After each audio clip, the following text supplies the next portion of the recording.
Hello to anyone watching this. I've enjoyed playing Mario Kart Tour since I got my first iPhone a couple of years ago, and even before that I just liked keeping up with everything that got announced for the game, just seeing what it was getting up to with its life. But doing this has led me to being exposed to the game's fan base. And it's like, obviously I'm all for people having fun. It's just, I've noticed that a lot of misinformation has been peddled by the game's fans that I feel has never been properly addressed. So today I just wanted to go through some of the bigger mistruths I've seen spread about this game and just sort of try and explain why I think that they're wrong. But before I start, I do need to go through the normal spiel that comes with critiquing other people's opinions. Because obviously everyone's entitled to their own opinions, and I'm not going to be naming and shaming anyone who's been spreading the ideas that I'm critiquing here. And at the end of the day, Mario Kart Tour is just a game, none of this is really that serious. Just like I said, I feel I've seen a lot of misinformation spread about, so I just feel the need to debunk it, basically. And if you've never seen any discussion about any of the topics that I'm going to be covering, or if you've never played Mario Kart Tour and you just clicked on this for the drama, then I hope that you can just leave this video feeling sort of well informed for if you ever do bump into people talking about the ideas that I'm covering. And of course, there is every chance that I'm going to get something wrong here. So, just feel free to be utterly merciless about anything that I'm incorrect about. So with all of my preamble sorted, I'm ready to give out my opinions, and I'm going to start with the titular topic, the idea that Mario Kart Tour is a mainline Mario Kart game. Now, this notion has gained a lot of prevalence since the Booster Course Pass got announced, and I'll get back to the reasons for that. But even before that, I never really found any reason to agree with this sentiment. Like, obviously Tour is a Mario Kart game. It just plays and is laid out so differently to the ones on consoles. Like how it uses its combo system instead of pure race placement for giving out points, or how its cups are laid out completely different to a standard Grand Prix, and how the content in the game is constantly rotated. It's just by every possible definition a spin-off experience. And obviously there's nothing wrong with that. I think overall Tour's mechanics work best as a free-to-play mobile game. It's just like the arcade games or home circuit, it's just completely incomparable to the mainline games. I just don't understand how anyone can come to the conclusion that Tour is mainline. And it doesn't help that I've never really seen anyone elaborate on why they think it's mainline. It just comes across like they see that Mario's in a kart and that there's content from the previous games, and that's all you need.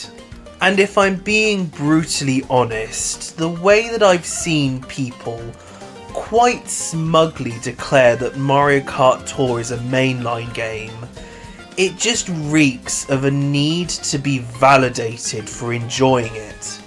Like, they've seen that even though they really enjoy the game, that the vast majority of other people quite understandably derided it for its gacha mechanics and its $40 Diddy Kong and the way it controls, and they've just gone into complete denial over it.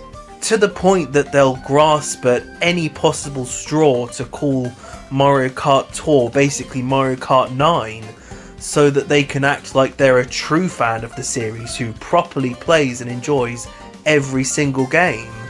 But that's just the way I see it.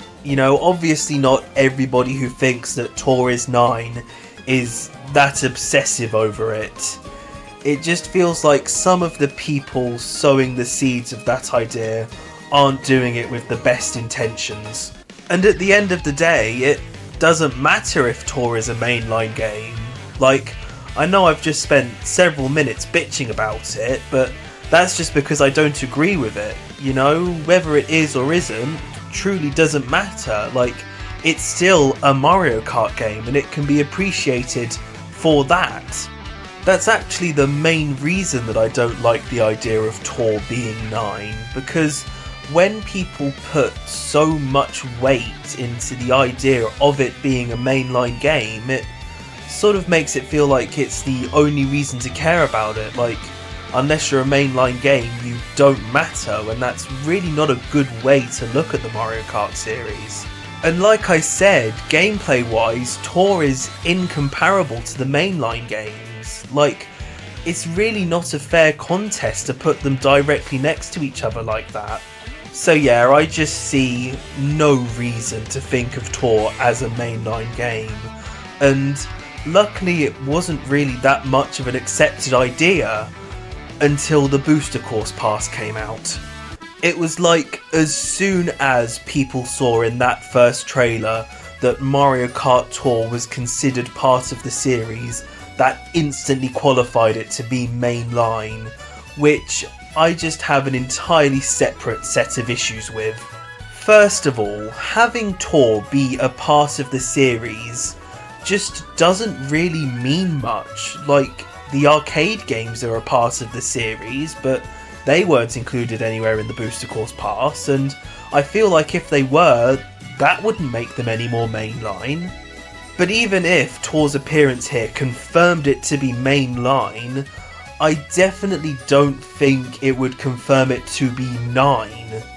It's quite clear that people weren't actually thinking about what they were saying here.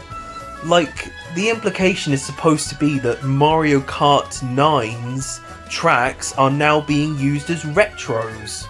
Except that that means that 9's tracks are being used as retros in 8. Like, am I genuinely missing something? Because that makes zero sense to me, and I get really upset when things don't make sense. I don't know if you can tell by my tone of voice. Like, so many people have used this as the killer piece of evidence for their case, when in my opinion it just proves the exact opposite. Like, it definitively shows that Tour is a spin-off, you know, it's supplemental to 8 Deluxe. Like, it's a different way to play Mario Kart on your phone, and because of its compatible engines and models or whatever, its content can be brought back into 8 Deluxe. But yeah, that's all the input I have on the is Tour mainline debate. I don't think I'm going to be very easily convinced to think differently at this point. And whenever I have talked to people who think that Tour is mainline, they've just completely ignored any possible evidence I've thrown at them, so I don't even know if there's been any point to this. But you know what? I'm having fun, and that's really all that matters.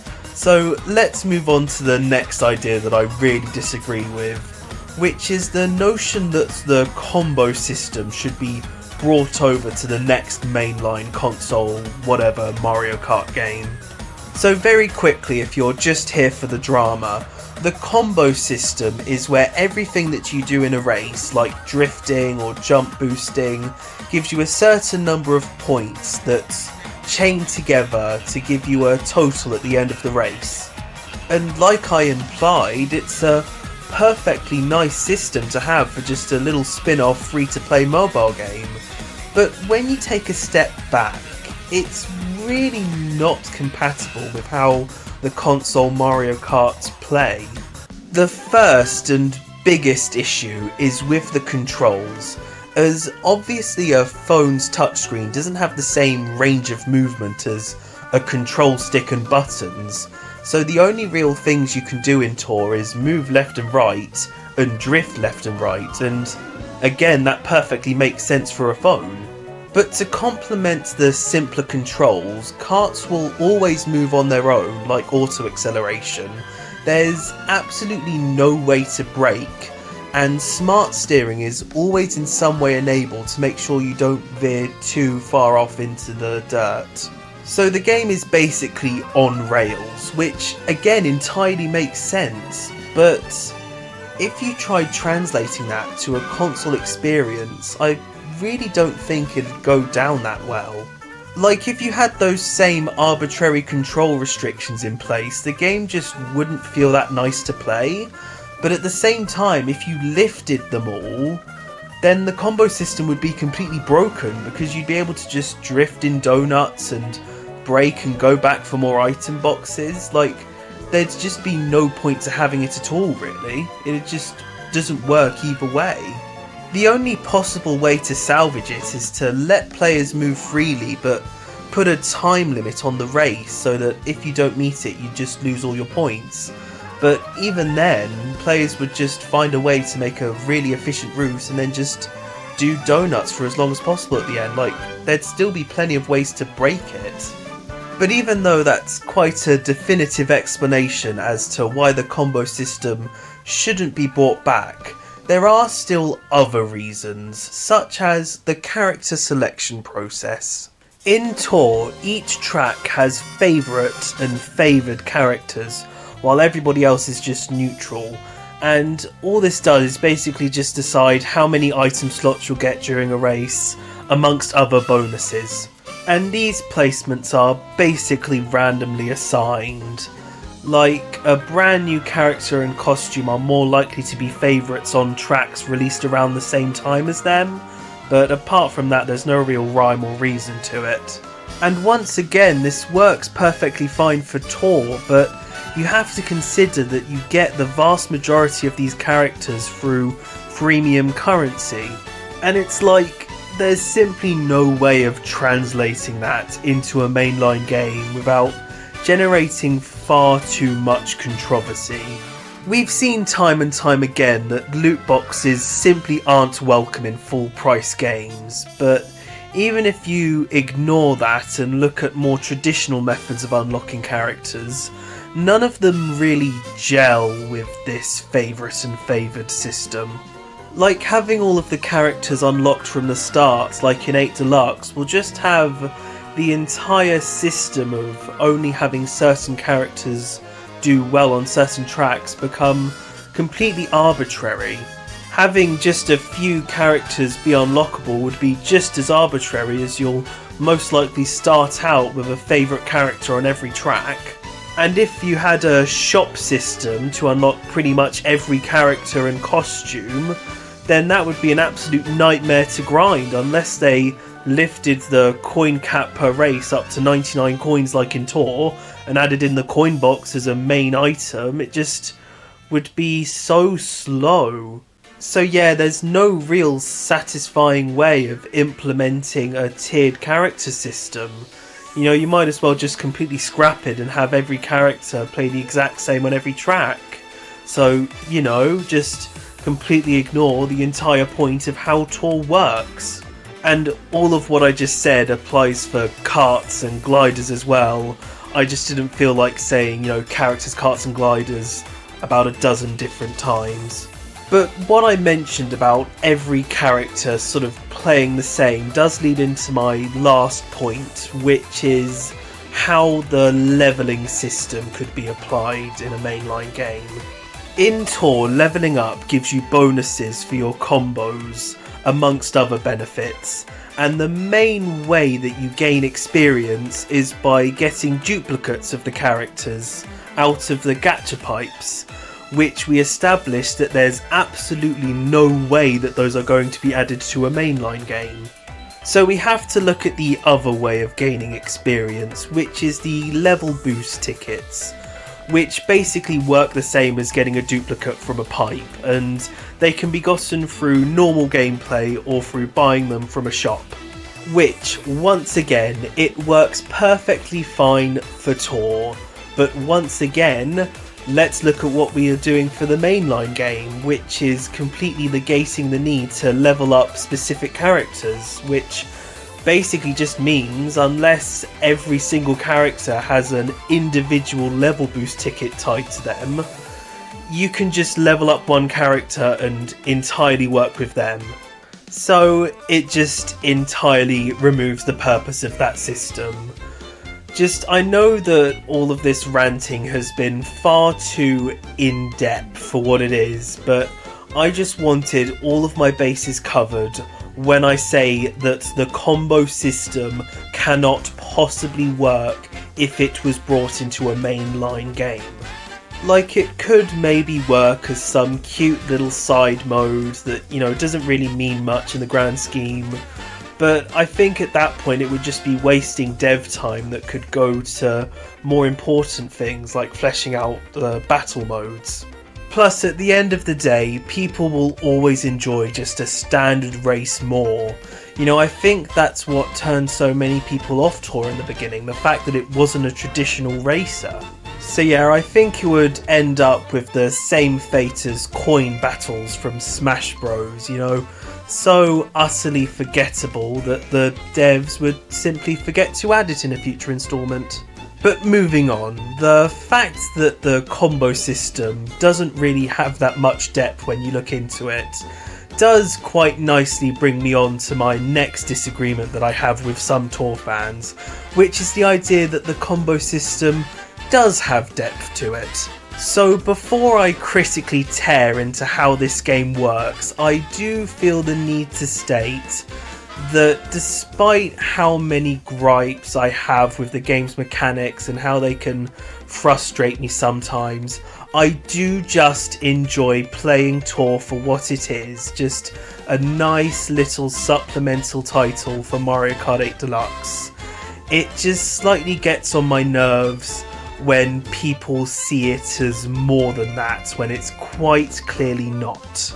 Like, I've seen people unironically praise this game for its complex and unique meta strategies, and I like to hope that once I fully explain how the gameplay works, you'll be able to understand how I see these people as ever so slightly delusional.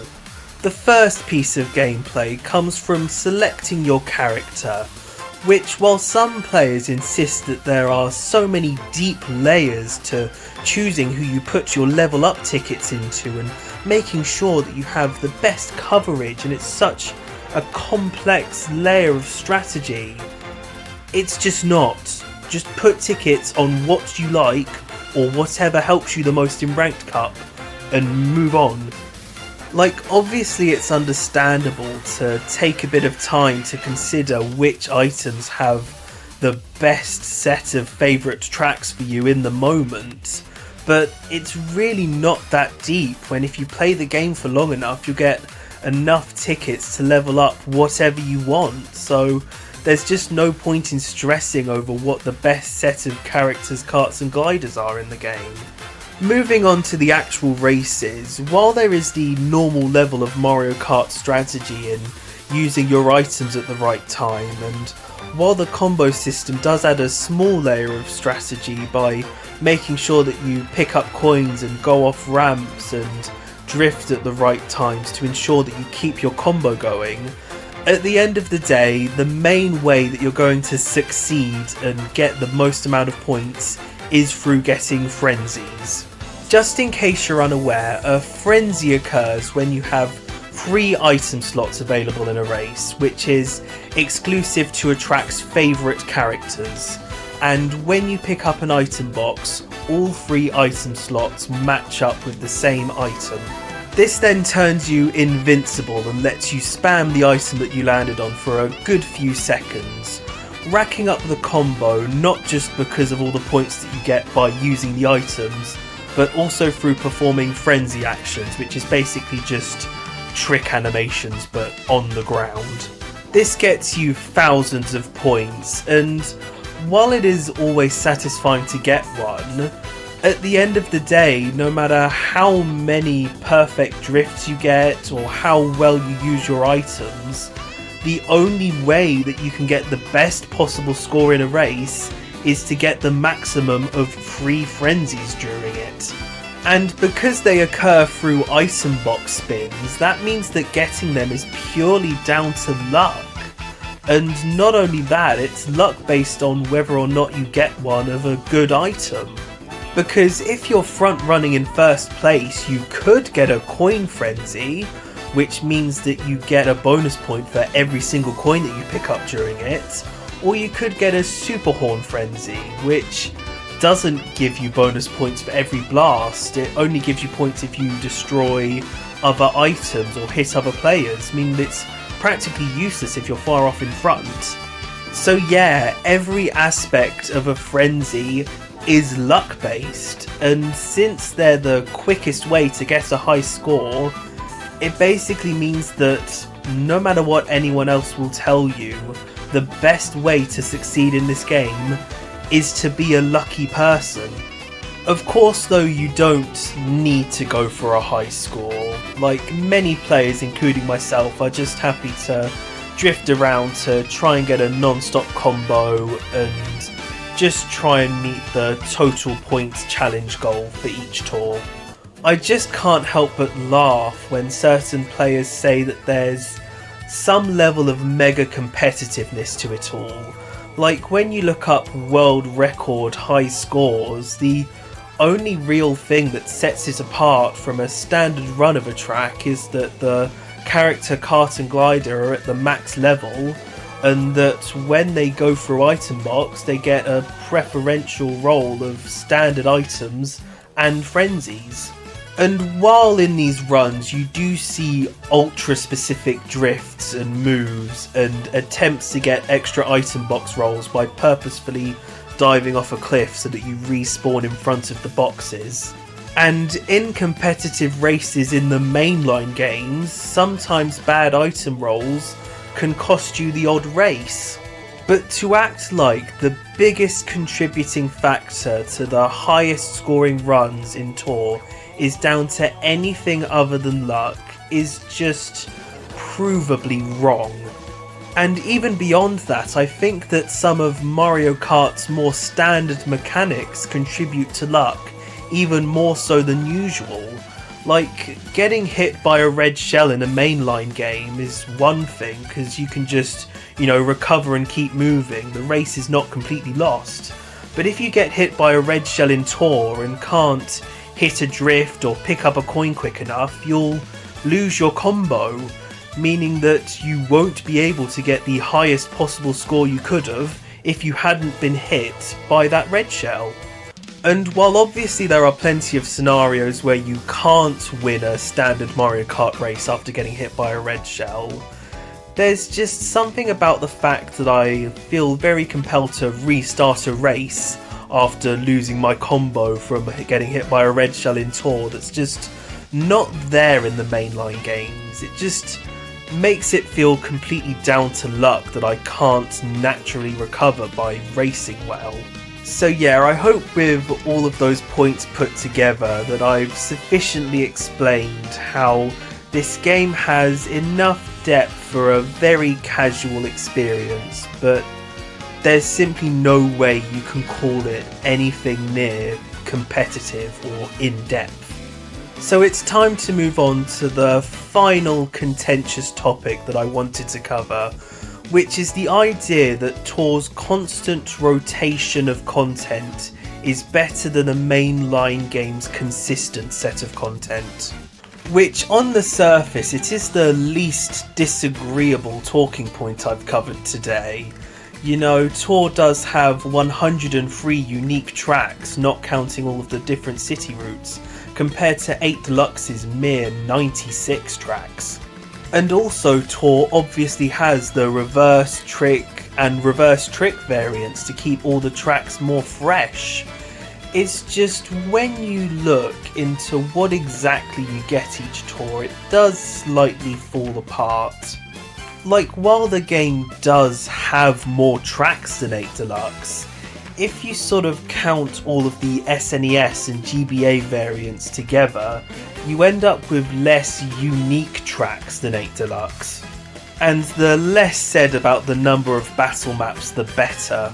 Like, not only are there less than in 8 Deluxe, but the 2 city-based ones appear like 3 times a year each, meaning that you're basically stuck with the other 3 for most of the year. But the main thing that makes this track list less impressive is just how infrequently you get to race on certain courses. Like, the fact that there's only room for about 10 or 11 courses alongside all of their variants in each tour, alongside the fact that some courses simply fit the theme of a tour better than others, inevitably causes some tracks to not get their proper time in the sun. But this is where it gets really depressing, because if we are to believe that since the game stopped getting new content, we are just going to loop the final year's worth of tours over and over until the game gets shut down, that will mean that the normal variants of tracks like SNES Bowser Castle 3, Lakeside Park, Daisy Cruiser, Waluigi Pinball, Shy Guy Bazaar, 3DS Rainbow Road, and all of the non-city Nitro tracks are only going to appear in one tour each a year, meaning that they'll only be playable for 2 weeks a year. But no, having a constant changing variety of tracks is just so much better than getting to pick whatever track whenever you want. Like, 96 tracks just get so stale after a while. Yeah, I've just never been able to see this argument as anything other than cope that people prefer 8 Deluxe over Tour, which is sort of applicable to everything that I've talked about here, but especially this one just feels like the most obvious. But I have now covered everything that I wanted to.